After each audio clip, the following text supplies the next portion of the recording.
Am I an idiot for accidentally calling out a new colleague for lying about her language skills? Last week a new colleague, Kathy, female 33, started at my, female 25, workplace. She instantly stood out in the team because she seems like someone who is very loud and assertive. Two of my colleagues, me and Kathy, were having coffee in the break room. We were the only ones in there and we were sitting far apart when the subject of travel was brought up. My colleague said she wasn't booking trips anymore because it'll probably get cancelled because of COVID anyway. Kathy immediately cuts in about how sad she is because she travels so often and she goes on these far exotic trips to Europe as her hobby. When I think exotic, I think the Bahamas or something instead of Europe, but cool. Kathy then jokes about how all this no travel business is making her fear that she'll lose some of her foreign language skills. I asked what languages she spoke. She claimed to be fluent in 3 European languages, among which were French and Dutch. Kathy said she was at a native speaker level and went on about how people in Europe were always surprised when they found out she wasn't from there. I was excited, because I never get to speak Dutch over here. I was raised in Belgium, which has 3 national languages, French and Dutch, which are my mother tongues and the most commonly spoken there, and German. It's quite common to be pretty fluent in at least 2 out of the 3 languages in Belgium, because you're required to learn them at school, along with English, from a young age. I told Kathy some Dutch meaning "oh fun. We have something in common then." She immediately pulled this sour face and asked me if that was supposed to be Dutch. I said yes. She laughed awkwardly and said she couldn't understand because I have a terrible accent and must not be that good at speaking it. Now see, I don't have an accent. I speak Dutch more fluently than I speak English. I told Kathy that I grew up speaking Dutch and spoke it to my family all the time. She got miffed and asked what languages I speak and where I'm from. I told her I'm from Belgium, so I also speak French, and I added what you just said you speak as well. Cool. We can speak French instead. I acknowledged that I was a bit of a prick here, because by that point I knew she probably lied about speaking French as well. She then shoved her chair back and angrily got up, said whatever and stomped off. It was awkward. My other colleagues just kinda shrugged and said she shouldn't have lied. However, she later approached me and told me I embarrassed her by acting superior about my European heritage. I told her there was no way for me to know she'd lied about speaking those languages. She rolled her eyes and told me I was immature. A colleague told me that Kathy had called me a little witch who enjoys bullying new colleagues behind my back later. I don't think I was a bully at all, but I don't want this to turn into a huge thing. Do I just apologize to keep the peace? Am I an idiot? Edit 1. I'm not sure about escalating this to HR, which a lot of people have told me I have to do. I feel like this might make me look immature to the rest of my colleagues, of which I am the youngest, and it might not need to go that far. It depends on if Kathy is willing to put this behind her and be professional. If all else fails, I do have witnesses who would be honest about what happened, so I think I might be in the clear if she tries to twist the story. Edit 2. Some people have taken offense to me giving the Bahamas as an example of an exotic place and are trying to make this into a race issue. I didn't know exotic was an offensive term in the US. Do I think of the Netherlands, Belgium, England, Norway, which were countries she was describing as being faraway exotic destinations, as my idea of an exotic trip? No, not because there's a lot of white people there, but because when I think of exotic I think of a place with nice sunny weather, white sand beaches and a blue ocean. Maybe it's because I'm from Belgium, but I don't really feel like being in my home country where it's dark and rainy all the time is quite that experience. Edit 3. Some people think she might not have understood me because she is fluent in Dutch, but learned it in the Netherlands, which has different accents. While it is true that the Netherlands and Flanders have different accents, I didn't speak a very specific dialect like West Flemish or something. I spoke the general Dutch you'd see in the news in Flanders. I didn't speak quickly to try and make it incomprehensible to set her up. I genuinely believed she spoke Dutch because that's what she was saying, so I talked to her in normal, conversational Dutch. The same kind of Dutch I'd use in a work environment back in my home country, the same kind of Dutch I use with friends from the Netherlands. Update. Many people gave the advice to go to HR. Others said not to go to HR because that would be escalating the situation. I decided not to go to HR right then, but I did take the advice to write down what happened, with the time and the names of the other colleagues present just in case. I thought the situation might blow over because Kathy was probably just embarrassed. Well, I was wrong. Kathy kept being cold to me, rolling her eyes at me in meetings and talking behind my back. Another colleague came to confront me at one point to ask me why I had been so mean. Apparently Kathy was telling a different version of what happened. Kathy said that I'd said mean things to her in Dutch and was making fun of her in Dutch, so no one else but her could understand. She was smart enough to only tell these stories to colleagues who weren't actually there for it. Word got around and it turned into a bigger issue, with a couple people actually questioning my character, mostly just colleagues that don't work very close to me. HR got wind of it after a while and I got called in close to a month after the incident. They had already met with Kathy and she'd told them that she cursed me out in Dutch and was very mean to me story. I told them the full story and everything that happened after. They asked me if there was anyone else present who could confirm this, so those colleagues came and told them that Kathy had lied about speaking a language, stormed out and then started calling me a B word etc. to others. They thanked me for my time and I got on with work. Nothing happened until a week later when I was informed that Kathy was asked to leave. Apparently Kathy had doubled down on the lies and told everyone I was the one lying, and she did speak those languages. So my boss told her in that case she'd have no problem talking to one of our Canadian colleagues, who wasn't involved in the situation, in French in front of him, just to confirm. At this point Kathy admitted she had been lying. It turned out she didn't speak a word of French either, or Norwegian, which was the third language she was lying about. This was enough for them to let her go, because part of the reason they hired her was that they were so impressed by her speaking multiple languages and work experiences she'd had abroad. The work experiences were made up as well. I'm just happy it's over. I'm confident it wasn't really my fault it blew up now. If it wasn't me who caught her in a lie, someone else probably would have down the line. The few people who kind of believed her ended up coming to me and apologizing for questioning me about what happened. So that's all sorted at it. Some people asking why they didn't test her language skills in the hiring process. Our jobs don't actually require us to speak Dutch, French, or Norwegian. I think they probably just saw it as a plus or something that made her stand out from other candidates. Not an idiot. Thanks for updating. I was wondering how this would ultimately play out because Kathy seemed like the sort who wouldn't know when to shut herself down, and so it seemed inevitable HR was going to get involved sooner or later. Glad things went so well for you. Not an idiot. She only has herself to blame. She sounds like a sociopath who gets by in life through lies and manipulation. Liars get used to having their lies believed, and they really don't like it when people call them on their lies. Would you ever lie on a resume? Let me know in the comments. Now, am I an idiot for not letting my best friend have her wedding on my property after being uninvited? One of my, male 29, best friends Carla, female 31, is getting married soon. It's only meant to be a small backyard type of wedding, but they've been planning it for a few months now, and originally it was supposed to be on my property. They wanted it because it's private, has lots of open space for the reception, a nice view, and the house could be used for them to get ready and stuff. Of course I said yes. She and her fiancé Rick were very happy. Thing is, Carla and I do have a history. We went out on and off in college but decided to stay friends. Then I met my wife. We got married. Carla met Rick and now here they are. Now my wife knows I went out with Carla back in college and she didn't care. Carla still went to our wedding and everything. I never knew if Rick was told or not. It's not my relationship, therefore not my business to say anything, so I never did. Rick found out recently and not in the best way. Not sure how, but from what I heard from friends is that one mutual friend told him. No idea why. We used to date. Not only that, but apparently Carla said a couple years ago she was still in love with me when she was already dating Rick. Don't have actual confirmation if that's exactly what he was told. All Carla's told me is that Rick was told about our past and he's angry at her for never saying anything. It became quite a drama and I didn't hear from her for over a month until now. She told me they're going to couples counseling and that the wedding is still on. But Rick requested that I not attend. It sucks, but I totally get why he wouldn't be comfortable. Then I asked the obvious question, where are they going to hold the wedding then? To my surprise, she said they still want it at our place. Rick said so too, and in my mind I'm going, he doesn't want the guy who dated his fiancée years ago at the wedding, but still wants the wedding at his house. My wife and I are expected to just not be at our home that weekend, and I told Carla no. They're going to have to find someplace else since we're not going to simply leave our home to them for the weekend. Not only for safety reasons, but it just doesn't make sense. Rick doesn't want me around because he's not comfortable, but is comfortable enough to have their wedding at my house. They really want their wedding here though, and because of that I've been bugged by not only her but also Rick and some friends who think I'm being a petty idiot for not letting them have the wedding here anymore. Honestly, don't think that I am. It just doesn't make sense at all to have to leave our own place for a wedding we're no longer welcome to and leaving our home totally vulnerable. Still, being accused of sabotaging their wedding, Rick believes it's the least I can do after everything. Am I an idiot? Update. Some stuff has happened recently and many of you have wanted an update on this. Appreciate the reassurance and understanding my decision when it seems that many in this situation didn't.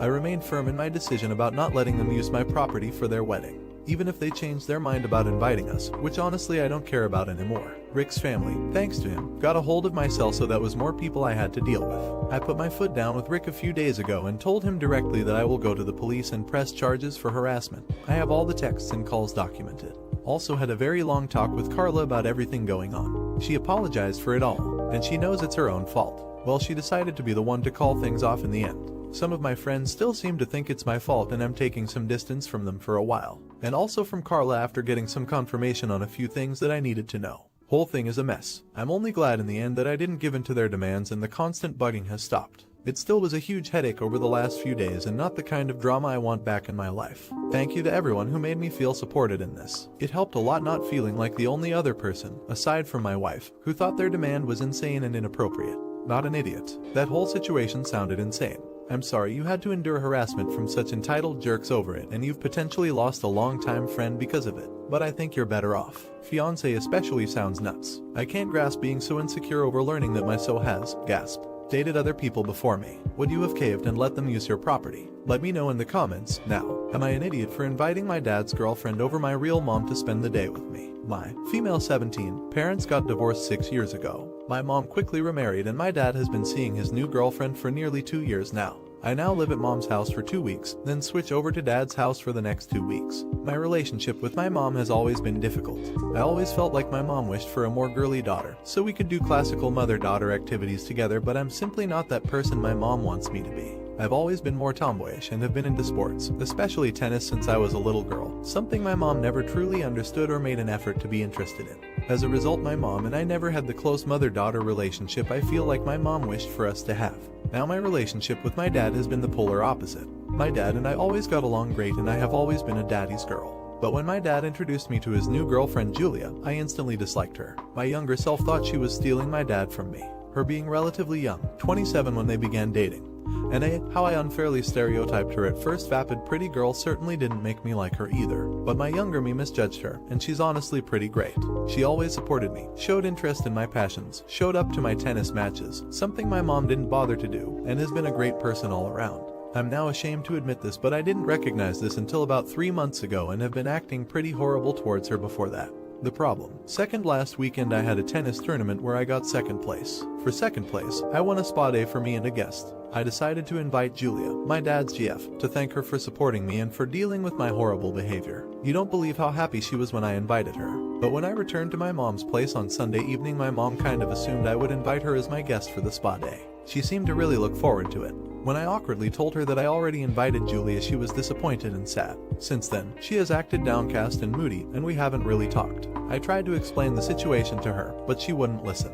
Now I feel horrible. I feel like I really hurt my mom and I feel like I chose Julia over her. Am I the idiot for inviting my dad's GF over my mom to spend the day with me? Update. First of all, I would like to thank everyone for taking the time to read and reply to my post. I have read every response and I appreciate all the input. I have been putting off talking to my mom until Sunday a week ago when I finally found a good opportunity to talk to her. I told my mom that I love her, that I didn't intend to hurt her by inviting Julia, and that I feel terrible for hurting her. I also explained to her why I invited Julia. This time she seemed to listen, and reassured her that me inviting Julia doesn't mean we can't have our own spa day or that I chose Julia over her because she is still my mom and I'll always love her. Then I showed her the websites of some spa places I had looked up beforehand and offered to pay for part of the costs. I know some people advised me against it, but I think it's a small but important gesture to show my mom how much she means to me. My mom seemed really excited to go to one of them with me and said I wouldn't have to pay a cent. Then came the hard part for me. I told my mom that I feel like she never supported me and my interests, and it hurts me that she can't even be bothered to show up to my tennis matches. I also expressed my feelings that I always felt like she wished for a more girly daughter and how this hurt me. At first, my mom got pretty defensive. She tried to deny it, but I was adamant, and in the end, when she saw how important this was for me, she apologized and promised to improve. Later at dinner, my mom asked me if I would like to go to a nearby climbing park with her and my stepdad in the future. I instantly agreed and was so happy, because going to a climbing park isn't something my mom would normally suggest. I feel like it means she genuinely listened to me and tries to truly improve our relationship. It has been a week now since I talked to my mom, and I'm in good spirits as I hope our relationship will improve. Not an idiot. It's great to hear that your mom seems to have really taken to heart that your interests differ from hers, and she's willing to do things she doesn't necessarily have much interest in order to spend time with you. AITA for not agreeing to house my pregnant teenage sister and her delinquent boyfriend after our parents disowned her. My family and I grew up very poor. From when I was old enough to legally work, I, female, 19, have had to take on multiple jobs while balancing school to help with my family and my younger sister. Growing up, I never had a lot, and whatever money I earned I would spend on my sister, 16, female, and family. When I was 18 and had just been accepted into college, my dad's business that he'd worked on for the past couple of years finally took off. This also meant that my sister could now have a normal high school experience without worrying about money. While I was in college, I wasn't in contact with my sister that much since I was so busy with schoolwork. However, from our calls and her social media, I could tell she had changed completely and was involved with some bad people. She would post videos on her Snapchat of her getting drunk, smoking weed, juuling, driving while most likely drunk, high, etc. I tried reaching out to her, but she would mostly deny the claims and told me to mind my own business. At some point, she justified her actions using the argument, "This is what the cool kids do now. Not everyone was a nerd like you in high school." One of my high school friends who also has a brother in the same grade reached out to me and said that she heard that my sister was seeing a sketchy guy from another school. Apparently he sells drugs and was expelled from my sister's high school. I asked my sister about this and she denied it. Last week I got a phone call from my mom who was sobbing. She tells me that my sister is pregnant. I was so shocked that I could not speak. Then I was angry. When I was her age and even younger, I gave her everything and so did my parents so she could have all the opportunities her peers had. Since my dad's business became lucrative, they've given her every opportunity to succeed. Any extracurricular, sport she wants, academic tutoring, school activities, etc. I never got any of those things. It angered me so much that she took all of this for granted and fricked up her life. The father, her delinquent boyfriend who got expelled and sells drugs. She blows up my phone but I don't respond. She then sends me a series of long text messages asking if she can crash at my place. She also asked me if I could make an appointment to see a doctor. Lastly, she asked if it would be okay if her boyfriend comes and stays over sometimes. I shut her down. I told her that you dug this hole for yourself. If you allow yourself to become pregnant, then you should be able to deal with the consequences. Also, I'm currently sharing a small apartment with 2 roommates. She begged some more and I denied her. In the past few days, she's been texting me and calling me non-stop saying that she has nowhere to go and has been living in her boyfriend's car. I haven't responded to a single message of hers, but I feel my resolve wavering a bit. I fully don't support her, but maybe I'm being an idiot. Edit. To clarify, I would still never house her in my apartment. That would be extremely disrespectful towards my roommates and would get me kicked out due to the lease agreement. I meant I was considering giving in and sending her some money. Edit 2. My parents have disowned her, not kicked her out. They are refusing to acknowledge that she is their daughter, but she is still welcome to live in their house. She chose not to since my parents are absolutely fuming and probably will yell at her and criticize her, which she honestly needs. Update. It's been a little bit more than 2 weeks since my first post and I guess it's safe to say now that the situation has been resolved in probably the best way possible. In my last post, I stated that my sister was still living in the car of her delinquent boyfriend who sells drugs and refusing to come home because my parents had disowned her. At this point, I would like to clarify that my family and I are Chinese and it is common in Chinese culture to disown your kids when they do something that largely disappoints or embarrasses you. However, this is not a permanent disownment like many of you have brought up. As long as my sister apologizes sincerely and they can see that she is actively trying to fix her mistake and become better, they will take her back as their daughter. Another clarification would be for those people who assumed that my dad kept us poor since he was stubborn and wanted to work on his business and not get a real job. His business was a passion project on the side. My dad was working 50 hours a week at 2 jobs. Alrighty, on to what ultimately happened with my sister. Despite the chain of advice I sent her, she ignored me still. I regularly checked in with her over the next week to see how she was and she gave me one-word replies until they ultimately stopped. I was growing concerned after she didn't pick up her cell. But then I received a call from my parents. According to my mom, my sister had returned home crying and begging for forgiveness. She had a serious talk with my parents where she apologized for her behavior and promised to make amends. My mom was very tearful as well. They scheduled a doctor's appointment for her immediately and I believe she went in the next day. I had no idea what made her finally break and return home, so I texted her. First, I told her I was proud of her for taking action and being mature, and asked if anything happened between her and her boyfriend. At first she was pretty stubborn and kept insisting that she was just over living in a car. But after a while she finally admitted that her boyfriend had requested that she start selling for him if she wanted to keep living in his car and eating his food that he was sneaking her. LMAO, what a freaking idiot. Glad my sister finally returned to her senses. She told me she broke it off with him and I sincerely hope that's the truth. This past Monday, she got the pills to successfully terminate her pregnancy. According to my mom, she was begging that they do it ASAP, which was really a breath of relief for all of us because we were worried she might want to keep it. The future seems pretty bright right now for her. My parents decided to pull her out of the public school and send her to a progressive private school that some of my close friends also went to. It's a fantastic school, and I think it'd be great for her. She's officially starting next Monday. I'm going to visit her and my family this weekend and see how she's doing. TLDR, sis returned home safely and apologized to parents. Delinquent BF was forcing her to sell drugs for him in repayment for the hospitality that he has provided her in the form of the backseat of his car in McDonald's. Sis terminated the pregnancy and will be attending a new school next week. Edit. Forgot to add that the new school also has a wonderful counseling department. I urged my parents to speak to the head psychologist there and they did, and she will be having mandatory weekly meetings with her and another therapist at the school. About the idiot. While I'm glad she's home and the worst has been avoided, I really wonder if the underlying issues will be addressed. The whole family dynamic does not sound healthy, traditional or not. And in addition, your sister has gone through a lot, from being disowned, all that poop with her boyfriend, and now the abortion. Please check up on her regularly to make sure she's coping alright, and I would very strongly suggest getting her a therapist or at least a school counselor to talk to. Ideally family therapy too, but I don't know if your parents would be open for that at all. At the end of the day, she is only 16 and all of this went past typical teenage rebellion. If the underlying causes are not addressed, it won't matter that she changed schools, the problems will still be there. Also, an abortion can be very traumatizing and just confusing with all the emotions involved, even when the woman wants it and has planned it well. Your sister didn't have much of a choice, no good choices anyway, and she is still very young. She really needs an adult who she can trust to talk to about all of her feelings and issues without judgment. Did Opus handle this the right way? Let me know in the comments. Now, AITA for not sending my dog to boarding while my BF's mother visits. Background: I adopted my dog, Tank, when I was 20. He had minor issues, leash walking and prey drive. Issues I fixed. This dog is a saint, never bit anyone or shown aggression. He is a very well-trained dog. He's now 5 years and 60 pounds. Now, my boyfriend, male, 24, and I, female, 24, live in an apartment with my dog. We moved in together last year, but we've been dating for 4 years. In December, my BF's mom invited herself to come visit in July, provided everything is good by then. Now, when she decided this, we were under the impression she would stay at a hotel or something.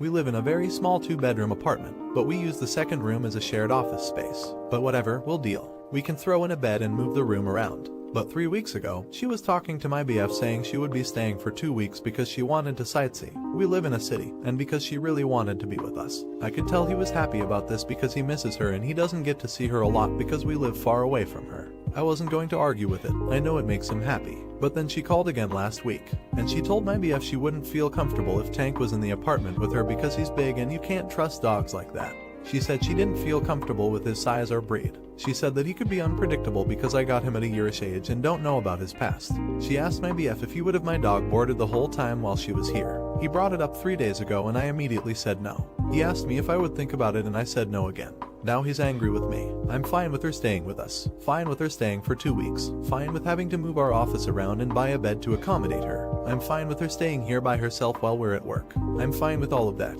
But I drew the line at leaving the Tank at a boarding facility for 2 weeks straight. I've never done something like that with him. I don't want to risk anything. I even looked into it, just at the pricing, and it's too expensive. This is his home. He deserves to stay here. I've never had a problem with her before, but this is ridiculous. She's never met Tank in person before, but she gets a lot of pictures and videos of him. And when we video chat with her, sometimes he joins in. She's never said anything about her concerns before. I feel like she's judging him before she even meets him. He isn't a bad dog, but she doesn't want him at the apartment while he's there at all. Am I the idiot because I won't board Tank while she visits? Update. After a week of angry silence, waiting for each other to bring this up, I bypassed my BF and went to his mom. I reached out, talked about her feelings for Tank. It started out pleasant. Then I told her that BF said she wanted my dog boarded. I asked why she didn't feel comfortable with Tank. Direct quote. You don't know what his past is. He's big and unpredictable and I don't want to be staying with that. It would be different if you knew, but you don't. I just don't feel comfortable sharing a space with a dog that may attack me for going pee in the middle of the night or grabbing a cup of water. I was angry and didn't want to scream and make her upset, so I very politely said if you don't feel comfortable living with Tank for 2 weeks, even though your own son has been since August, you can stay in a hotel when you visit. And I hung up on her. BF got home a few hours later and was angry because I talked to her, made her upset and hung up on her. Now she thinks I hate her. He said I wasn't being fair to her. I asked why he wanted me to board the Tank so badly. BF knows he wouldn't attack her or do anything aggressive towards her. And all he had to say was boiled down to can't you just do it to make this whole thing easier. He's a dog. We argued. At some point, in circles. How Tank is a dog. He doesn't get rights in the apartment. And things got worse when I asked what would happen in the future if we were still together and she decided to visit when we were living in a house. He said that would be different because we could put him in another room, or something. So, my dog has to be penalized for living in our home with us when your mom visits. I said it in my last post and I'll say it again. When I adopted Tank, I took on the responsibility of taking care of him, making him my first priority, treating him with respect as he is a living creature. I see him as I would a child. I do the same things for him as someone does for a child. He is family, 4 paws or not. I made a clear choice that night. While his mother may still be visiting whenever it is safe to do so, it won't be in this apartment. We came to the truth. This and other things we talked about are big and can't be ignored. We realized we don't want the same things, and that's not something you can compromise on. So this all started with my what I thought would eventually be my future mother-in-law wanting me to board my dog, and ended up with me and BF mutually breaking up after 4 years of dating. We understand in the long run, it wouldn't have worked out. Thank you Reddit for making me realize we needed to have this conversation. It was important, and I'm glad it was done now and not later on down the road. Not the idiot. You're doing yourself a huge favor. If his go-to move is caving to her outrageous demands because it's easier, that's not changing anytime soon. His priorities and his mother are whack and though breakups are hard, your life will be much better for it. Not the idiot. You handled the whole thing so well. I'm sorry that you ended up having to break up. But I'm so glad that you stuck up for yourself and didn't mistreat your dog just to please someone. You sound like a wonderful person and a great dog parent. Does she love her dog too much? Let me know in the comments. Now, AITA for not wanting to share a room with stepbrother anymore after he came out. My dad got married over a year ago. His wife moved in with her son who's the same age as me, 16. It's a 2-bedroom house, so Steven moved into my room too. It didn't bother me before because I was mostly with my mom and my dad only on weekends. My mom got called out of state for work and she's not gonna be back for months, so I'm now with him full time. I've met Steven a few times, but now being here all the time I notice weird stuff. There's a bathroom in my room and he literally gets out naked every single time, even when I was already in the room before he went in. I always tell him what the fuck and he says sorry but always does it. Now I just leave the room when he showers. When I play video games, he'll come sit right next to me and we're pressed right against each other. There's more space on the couch, so it bothers me that he does that. Other times he'll be talking to me and put his hand right on my lap and not move it. I don't know if it's weird for me because I don't like being touched, but he's always super touchy with me no matter how many times I tell him I hate it. What's made it really uncomfortable is when I change or something in the room. He straight up watches me and it creeps me out, so now I go do that in the bathroom too. It's always weird when he's around and I just don't like it. And he always wants to be around me. He came out 2 months ago and now some stuff makes sense. It's more awkward because I feel like he's into me or something. Still stares if he comes in when I'm changing my clothes but acts like he wasn't. Gets naked around me when he's changing. So I told my dad I don't want to share my room with him anymore and told him why. My dad doesn't think it's wrong the way he is, but let me turn the basement downstairs into my own room when I asked him. It was a TV room we never used and it had lots of space for my bed and all my other stuff. Steven's mad now that I don't want to share a room with him. He says I'm being homophobic cause what a coincidence, I'm only doing it now after he came out. His mom is mad too and thinks I'm overreacting because boys change in locker rooms together all the time, so that shouldn't make me uncomfortable. She says too that I'm being weird only because he's gay. But I was always uncomfortable in locker rooms too. And plus he straight up walks around naked in front of me, which I don't like. It's tense at home with them both saying I'm being homophobic, and Steven says I'm hurting his feelings by not wanting to share that space anymore. I didn't like any of the stuff he was doing even before he came out. But now I've just got to where I'm fed up with it. Knowing that he's gay just made me start to wonder if it was all being done on purpose. So I don't know. Am I being an idiot? So thanks everyone for supporting me through this cause. I felt like I was losing it with everyone at home making me feel like poop. It helped a lot that people understood what I was dealing with and didn't make me feel bad for feeling the way I do. Some comments were saying I needed to tell my mom about what was going on since she didn't know, even though I felt bad about it. A day after I posted, I told her, first about the way Steven was acting with me and then how they were all giving me poop about being homophobic since I decided to move out of my room after he came out. She was pissed off. She told me to put my dad on and I could hear her yelling at him from the phone when I gave it to him. My dad wasn't happy and they were arguing for like a half hour, but he said he was sorry for not really doing much for me about Steven, and my mom says she doesn't want me there because of Steven. She doesn't like that I'm sleeping in the basement and doesn't know if it's even safe for me down there since it's an old basement. My mom told me she wants me over there with her, but only if I want to. School is online and I don't see any of my friends anyways, so it wouldn't be a big deal if I stayed with her. I talked to my dad and then to my mom. He was mad that I wanted to go with her, but he didn't tell me anything else. She drove all the way back here and picked me up on Thursday. Been here at the hotel she is staying at since Friday. It's more chill, to be honest. I'm here alone most of the time since my mom has to work all day, so I like the privacy. I've talked to my dad and he says they're gonna talk to Steven. I don't know how that's gonna go when my stepmom was still all defensive about him when I left. We'll see, I guess. I don't know how long we'll be here. I think another 2-3 months, but at least I'm not there at my dad's for now with all that misery. That's all I wanted to say, since everyone was really helpful about what I should do and how I don't need to be dealing with that poop. Not the idiot. I am so happy your mom was totally on your side. She needs a huge hug for being super mom for her son. I'm glad you told your mom and were able to leave, because your first post made my stomach turn. Because you were being sexually harassed in your own home. This update is amazing and you have a fantastic mother. Talk to your dad and try to tell him you still love him, but him not defending you is what made you want to leave. Not the idiot. Good update. Glad to hear you got away from that situation. What country you're in, but I would guess that 16 is old enough to legally stay at your mom's if you want to. Personally, I wouldn't feel comfortable going back into that mess for a long time. And that's assuming your dad has an epiphany and realizes how severely he has failed as a father. Keep in mind that if you do ever want to see your dad, you can make plans to go out and do things with him without actually being at his house and without Steven being around. AITA for leaving a vacation I planned for my girlfriend after her friends showed up. My girlfriend, Sarah, female, 29, and I, male, 28, have been dating for 5 years, and I wanted to go on a vacation with her to celebrate. I planned the trip for several months. Of course, I shared my plans with her, and decided on skiing, snowboarding, other winter activities and co. The activities seemed perfect, and I was looking forward to this for months because I wanted to propose to her at the end of the trip. 5 days before the trip, Sarah dropped the ball on me that she invited 2 of her friends to meet her there. I was upset because I wanted to spend one-to-one time with Sarah for our anniversary. I feel like it was plain and clear that this was a trip for just us. Even though I expressed my concerns, Sarah insisted that her friends already made plans to come and won't back out. I decided to accept this because there was no way for me to force her friends to not come. I wish I fought more on this. I figured we could make some changes to our plans, and I would still be able to propose to her privately. Sarah essentially blew me off for her friends and we didn't get any private time. After 3 days of being in second place, I decided to leave the trip and head home. I told Sarah why I was leaving, and she was upset. She told her friends about my decision, and I was ganged up on. They said we were all having a great time. She thinks I'm being a jerk for making her pick between her friends and me, even though her friends weren't invited in the first place. I never had personal issues with her friends prior to this trip. I never made Sarah pick between me or her friends because everyone needs friends outside of a relationship. I'm at home now and thinking about everything. I have a day to myself before Sarah comes home, so at least I get to relax a bit. Sarah and her friends think I'm overreacting and think I ruined the trip.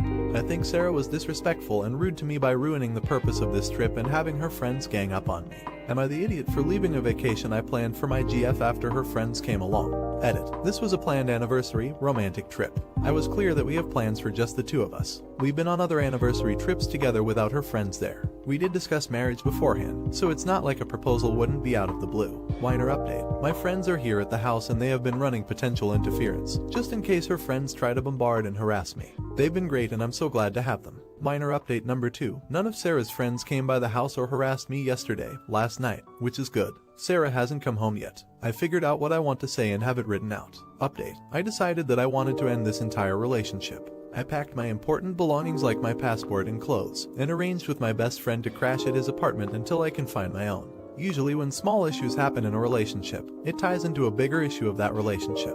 The main reason why I decided to break up is because I realized that her friends will always be closer to her than me. Sarah has favored her friends over me and blown off some of our plans for her friends more than once. I was lying to myself for years because I didn't want to face reality yet. I had hoped she would change, but this trip really opened my eyes that I will always be in third place to her. I expressed my feelings multiple times, and Sarah promised she would change. And she didn't. Sarah came home late yesterday. I said I have a lot to get off my chest and I want to get through my notes before she talks or tries to interrupt me. The first question I asked Sarah was how she thought the trip went. She said we all had fun and it was memorable. I shouldn't have to feel like the third wheel in my own relationship, especially on a trip that I planned. My next question was, why did you invite your friends in the first place? You knew this was an anniversary trip to the US. She talked about the trip with her friends since the beginning, and they had never been to Co. She thought it would be a good idea to allow them to come just so they can have fun in Co with us. I followed up with my lack of knowledge of her friends coming along until days before. It's one thing if they came and did their own activities, but it's another thing that every activity became a group activity. I signed up for a monogamous, not poly relationship. My last question was, did you know that I was going to propose to you? Sarah said she didn't know at all. The thought never occurred to Sarah that I was going to ask. She claimed that she wouldn't have invited her friends to come along if she knew, but I responded that it would ruin the surprise if I told you. Sarah begged me to stay with her and believes we can work everything out. She didn't want me to throw 5 years away after this one bad trip. I listened to her promises to change for years regarding her friends, but nothing happened. I ultimately left Sarah with this. It's clear that there isn't enough room in your heart for your BF and your friends. As much as I love Sarah, I can't stay in a relationship where I'm not respected enough. I left Sarah in the house by herself and I drove off to my friend's place. I'll figure out how to get my name off the lease and I'll plan to get the rest of my belongings. As for the ring, I will return it this weekend. You're the idiot. This is not a valid reason for someone to end a relationship, and your immaturity really shows. You need to take some time to yourself and grow up. Not the idiot. Glad you found the strength to see yourself as always coming in second, or third, as the case may be. I think you did the right thing. Maybe she will grow up someday or find someone that she actually cares enough about to put first. You will, there's no doubt. You seem to be an intelligent and well thought out kind of guy. Do you think Sarah was wrong for inviting her friends? Let me know in the comments. Now, AITA for not wanting to sign away my rights.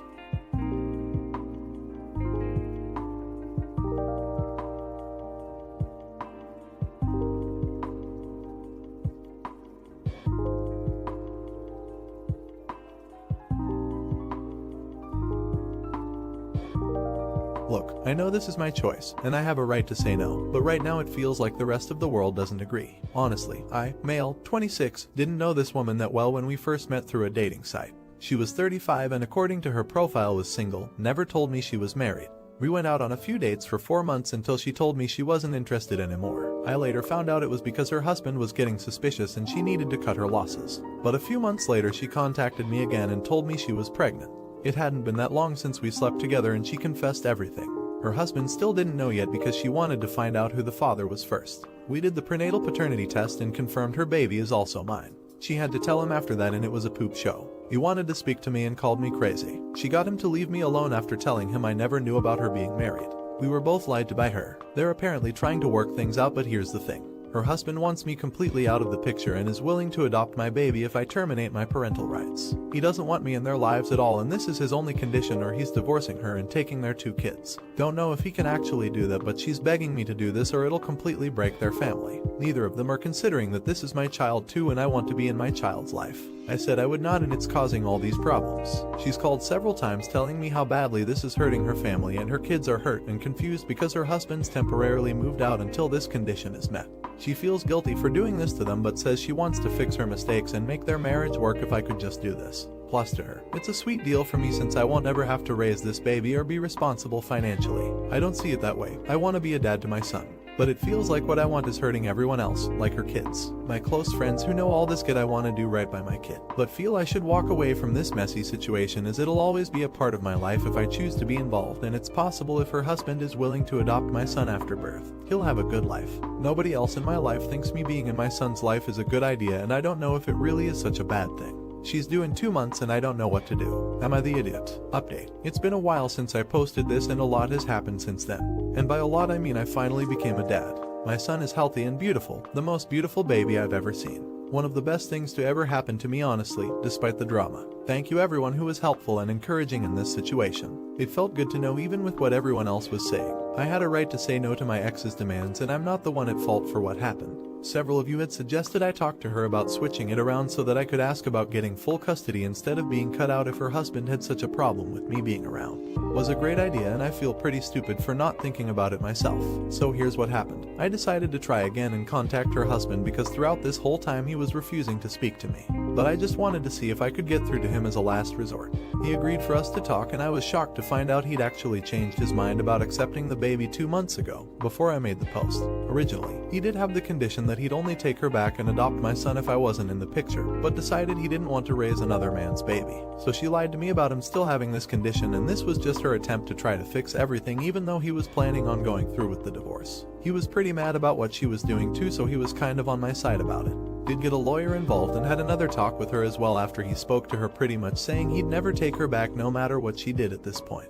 That got her to see trying to keep me out wasn't going to do anything. I brought up the full custody thing to see if that was something she wanted and she agreed. To her there was no point in having my son full-time with this whole divorce going on and she doesn't even have her own place. He moved back into their house with kids and she ended up leaving. Going through with my attorney, I was able to establish paternity after my son was born so that I'd be legally recognized as his father instead of her STBX. As of right now, he's with me full-time but she still comes by to visit. Her life is a total mess right now with the divorce and she's still pretty bitter towards me about it. It's not perfect but I'm just so happy having my son in my life. Holding him for the first time, it made all the struggles worth it. It's definitely overwhelming doing it mostly on my own. But I don't regret how things played out, so thanks for the support and advice. It really helped make a difference when I couldn't see a way out of this without feeling like I was doing something wrong. Not the idiot. Congratulations, Dad. Raising a child is everything. It will take you to every end of the emotional spectrum and everywhere in between, and it will still be something you wouldn't trade for the world. Stay strong, and remember that our strengths come from when we feel our weakest. And always have a lawyer at the ready, and keep documentation and plenty of photos and receipts to show everything you do and to help set boundaries and make this work the best it can for you and your little one. Do you think you made the right choice? Let me know in the comments. Now, AITA for cutting off my entire family since they don't like my son.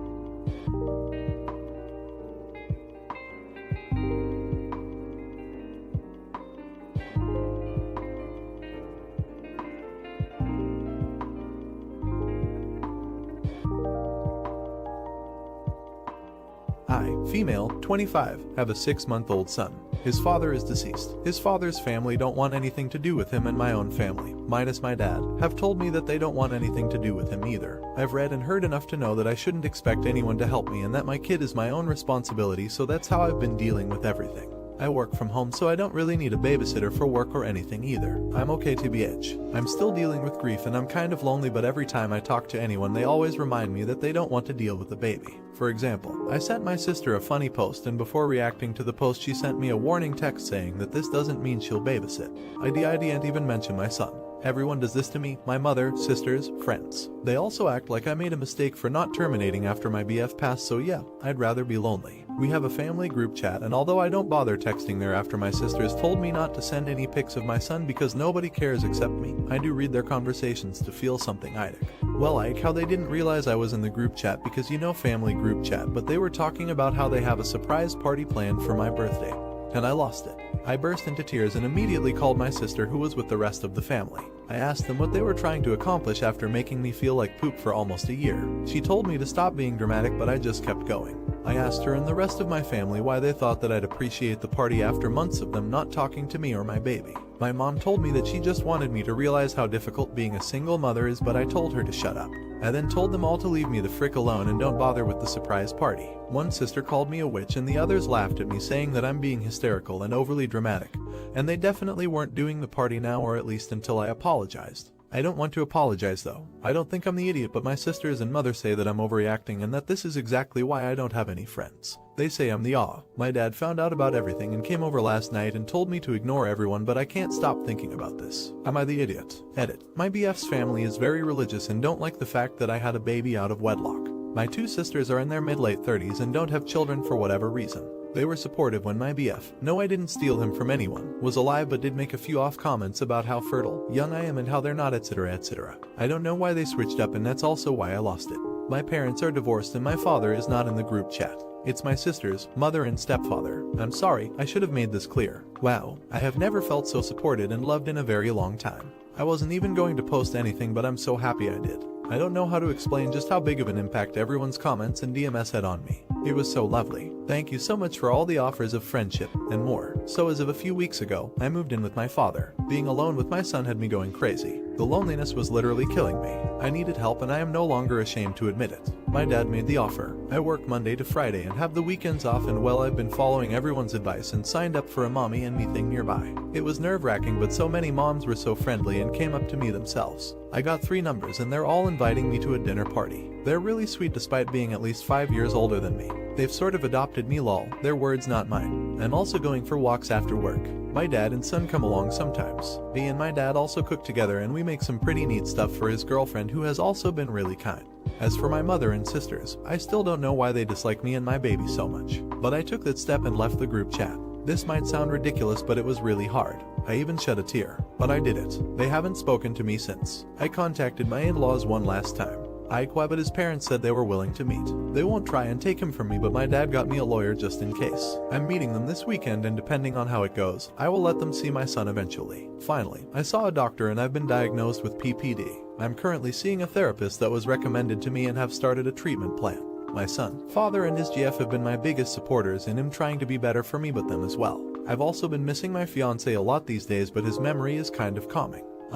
It hasn't been very long, but I'm already seeing improvements in my life. It's crazy how making my original post kickstarted this change. Thank you so very much for everything. Edit. Thank you so much for all the nice comments and messages. I'm trying to read them all, but there's too many and I cannot keep up, haha. I've shed a few tears as well. The meeting with my in-laws went well and my fiance's mother cried a lot and said she was so sorry. I didn't give too many details, but I did show them pictures of my son. They still won't be meeting him till a lot later and without me, but it's progress. Also, I call my fiance my BF and fiance because, well, he passed away a week before proposing to me. I found the ring and his friends told me. So although he was never officially my fiance, it's just comforting. And I call my in-laws because it helps with the word count. But yeah, thanks again. Not the idiot. I am so proud of you. You are doing amazingly well. Your dad is a rock star. Now, make sure to bring your dad with you when you meet up with them and record the encounter. There is something fishy going on. I don't trust them not to completely try to screw you over. If it was me, I really would not want to meet them after all of this. They can crawl back under whatever rock they have been living under. Be careful, please. Think it over carefully before you allow them into your life. You are finally getting it back together. You don't need them messing you back up. AITA for ignoring my brother and not caring. He's changed since bullying me when we were young. I'm male, 19. My brother is 21 and is my only sibling. I realized I was gay from a young age and came out at 14. My parents were supportive from the get-go, but my brother was absolutely not. He tried telling me I wasn't, or that I was just trying to get attention, and tried to get me to change my mind.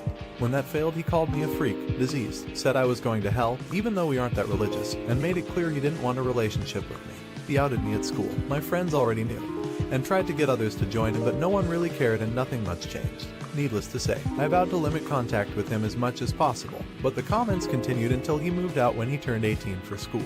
I've since gotten into a great school and have completed a year and a half. I'm in a relationship. My grades are the best they've ever been, and everything seems to have fallen nicely into place. My brother sent me a Facebook message back in August. He started by apologizing for how he treated me, saying he was depressed before and was stuck inside his own head, fell into the wrong crowd online that reinforced his bitterness towards others. He said he'd gotten treatment for his depression, feels more confident than he has in years, and was on the upswing and wanted to meet up to repair our relationship. He said he was proud of me for being gay and supported me and apologized for taking so long to make it known. I didn't respond, nor did I respond to his happy birthday message in September. Then he started texting me saying he understands if I'm still hurt but that he'd love nothing more to make up for the hurt he caused. I haven't responded to these either. Here's where my boyfriend says I'm top. Over the holidays we were all back at my parents' house. I had a great time seeing my family, except for him. Each time he'd ask about me or try to talk to me, I'd give him one-word answers or clam up. He offered to get a game for me as a gift, but I declined. He pulled me aside to apologize face to face, reiterating the stuff he said before, but I also cut that short and walked away. Meanwhile, I talked with my parents like normal and was very open with them about the happenings of my life, typically within earshot of him. The day we left, I said my goodbyes and found him in my car crying. He said he understands why I'm closed off to him and that he regrets how it turned out, wished me well and went inside. I told my BF about this when I got back and he's pissed and called me an aw. BF says it's clear my brother feels badly about how he used to be and he's changed, and that to throw that all back in his face is a prick move. My parents agree and say he's a good person but ultimately feel it's up to us. Personally, I've gotten so used to the idea of not having a brother that I don't know if there's anything left to salvage. He made his choice to sabotage me then. Is it really my problem he regrets his actions now? Am I the idiot? Edit. So my BF just texted and said that how I handled this thing has him questioning things and that he thinks we should take a step back for a while. So that's cool. Update. So it's been a few months since my first post, and since a few people were asking, I thought I owed you an update. I would have provided one sooner, but this is a throwaway and I had logged out earlier. The fact I remember the password is itself a miracle. A little after my last post, I texted him that I appreciated his words but that his actions had really hurt me and that I needed time. He texted back he understood and to take as much time as I needed. He also thanked me for reaching back out to him. I spent a lot of January and February in self-reflection and trying to figure out what I wanted. Lots of people in the last post said I needed therapy, and I agree I likely did. I never ended up seeing a professional, but I got really into some guided meditation and calming exercises I saw on YouTube. Making a habit of it helped me realize how much weight I was carrying and has helped me start to let that weight down. I still have some ways to go, but I can feel my empathy growing and I like that. I went home for spring break and saw my bro for the first time since Christmas. Long story short, we spent a lot of time hanging out and our relationship is recovering. We've had some hard conversations, cried, shared a couple joints, etc., and I came away from the break feeling much better about everything. And since each of our schools have closed down due to the pandemic, we're both at home and doing our classes remotely and hanging out on the downtime. I want to thank those of you who said I'd probably regret cutting him out, because I can tell you were right. My brother isn't perfect and did many things to purposely hurt me, but people can change if they want to, and he did. I wouldn't want to be judged by my lowest point, and I'm working on not judging him by his. I finally have my brother back, and forgiving him has helped me feel better in ways I didn't realize I needed. Thank you. To answer some common questions, no, my BF from the Opus and I are no longer together, but for separate reasons unrelated to the original post. We just wanted different things and we're at different stages of our lives, but it was a parting with minimal hard feelings. I don't consider his reaction to be manipulative. It wasn't a hard do this or we're through. Why did my brother do it? There's no one reason. He was in a dark place and dealing with a lot of issues in a bad way. He was ignorant about a lot of LGBT stuff and relied on that ignorance when it came to me. It took a while and going off to college, meeting new people for him to begin questioning a lot he believed. And since getting help for his unresolved issues, it was a step-by-step process until he saw how wrong he was. He said he didn't even realize how what he was doing was hurtful a lot of the time because he was so in his own head and had some really bad influences on the internet reinforcing his mindset. I can understand that and I love how far he's come. Why didn't our parents intervene even though they always had my back? They did a lot of the time, but most of what he said wasn't in their presence, and I was not one to go running to them each time I was the victim of something. They are good people and I hold no animosity towards what they might have done instead. I'm thinking about showing my brother this in the previous thread so he has a better understanding of how I felt about this and may update later on how that goes. Also, I just want to say to others out there who feel they've been repeatedly wronged by someone to the point they want to cut them off that I know exactly how you feel. But the fact is people can change if they want to, and even if they do, you're under no obligation to welcome them back in your life. But if you can find it in your heart, I'd strongly encourage you to give them a fair shot at doing so. people do fricked up things, sometimes many times or for many years before they realize it and feel remorse. We're all only human lesser than 3, not the idiot. My older sister was flat out abusive to me growing up. Ruined my credit, gave me legit scars, got me in trouble, and locked the fridge so I couldn't eat when my parents were out of town. Finally, I cut her out for good and went silent for 2 years during grad school. Something in her snapped during that time and she became a changed person. It's been years later and she opened up to me about sexual abuse she experienced as a child that caused her to lash out at me. I've never allowed myself to fully tap into my anger with my sister. Instead, I feel sad for the deep pain she still feels to this day. I forgive and love her and value our relationship. But my therapist thinks I've tucked away some of the hurt and anger I feel for my sister and wonders will I ever give myself permission to work through those feelings. I think she's right. I say all that to say I'm glad you're allowing yourself to feel your anger and hurt. I'm glad you're working through them, not the idiot. I'm really glad you managed to find empathy for him. It's beneficial and healthy for you. I can't imagine how hard that would have been to do for you and how strong you must have had to be to do it. Congrats. I'm glad you're happier and freer with your life. Would you forgive the brother? Let me know in the comments. Now, AITA for not wanting to get a job. The title sounds bad, I know, but please wise people have read it. Just hear me out. My boyfriend, male, 29, and I, female, 27. Have been together for 3 years now, and we decided that it was time to live together. Some background information. He is an engineer working for a big company in my country and I'm a writer. I also own 2 apartments in a very popular and nice area in the city that I rent for extra income. They belong to my grandparents, and as the only grandchild I inherited them when they died. Even though the pandemic hit my country hard, I did not experience any difficulties because my tenants have kept paying me rent. Therefore, my income hasn't changed at all. I'm not a millionaire by any means, but I can live comfortably just renting my properties. On to the main issue. We decided that I would move to my boyfriend's flat as it is bigger than the one I currently live in, and we agreed that we would go 50/50 on everything: rent, utilities, groceries, etc. I would do more household chores than him since I WFH, but I had no problem with this, of course. However, my BF is now saying that I should look for a real job because it would be unfair that you stay home all day doing nothing while I work. I'm currently working with my editor to finish the first novel in my series, which will consist of 3 books, so it's not like I do nothing all day. I refuse to do so because 1, I have a real job and an extra source of income, and 2, I can pay my share of the living costs without any problem. He insists that I'm being unreasonable. Am I the idiot? So I posted this some days ago, and a lot of things have happened since then. Of course, I sat down with my BF to talk about his sudden change of attitude towards my job as a writer, and I told him that it was very disrespectful to tell me that I have to get a real job when I already have one. I told him that I was considering ending the relationship too because of that. However, I also asked him if there was something that he wasn't telling me because this behavior was not normal at all. At first he doubled down on saying that there was nothing that he wasn't telling me, but after insisting a bit more he admitted that he was jealous of me. He said that he hates his job. This was quite a surprise, NGL, and he resents seeing me so happy and fulfilled with mine.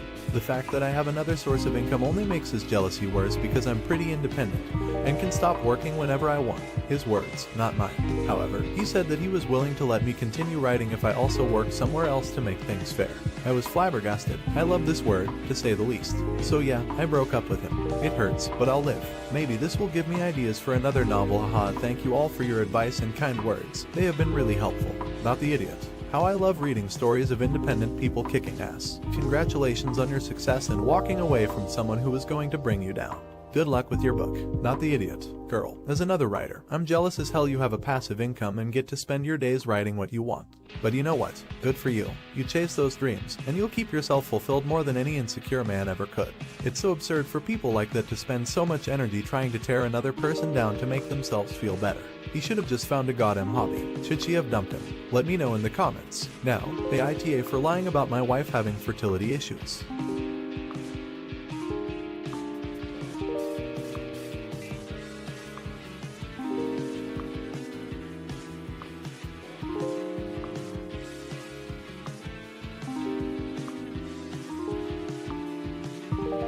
My wife is trans and we met for the first time after she fully medically and surgically transitioned.